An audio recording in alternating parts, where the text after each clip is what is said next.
New at 6, they call him the Shark Doc. He's a St. Mary's ER doctor specializing in treating shark bites. His latest patient, the man bitten by a bull shark while spearfishing in the Jupiter Inlet. News Channel 5's Brian Enton was the first to introduce you to that man who was bitten by the shark.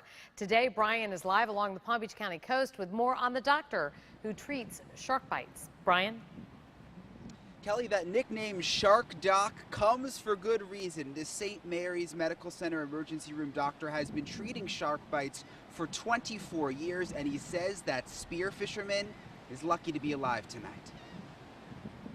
When Dr. Robert Borrego got the call about this shark bite, his first thought was his son. My son was actually spearfishing that day at the same time. Dr. Borrego's son was fine, but 70-year-old Rick Newman wasn't. There's some blood right there coming from where the shark got him right there. You can see where the shark started to bite on Shark Doc, as his friends in the ER call him, took Rick right into surgery. The bite on the face came down in this area here, and it came down, it's a big gland here.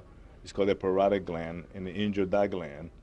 And then right a little bit behind that gland, there's some major vessels that supply the blood supply to the brain. Rick will be fine with quite a story to tell. Shark Doc says he sees about 4 to 5 bites come into the St. Mary's ER every year. He says bull shark bites are among the worst. And they have a huge, large mouth and big teeth, so they cause a much devastating wound than a black tip would. Blood loss and drowning are the biggest risks at first. Because it's a dirty wound, they have a lot of stuff in their mouth.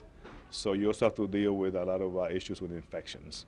Shark bites are extremely rare, but when they happen, Dr. Borrego is waiting. I love this shark guy here.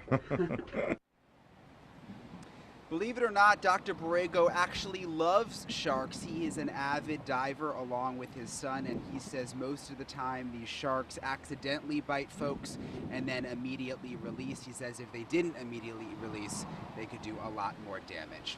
Live along the Palm Beach coast, Brian Enton, WPTV News Channel 5.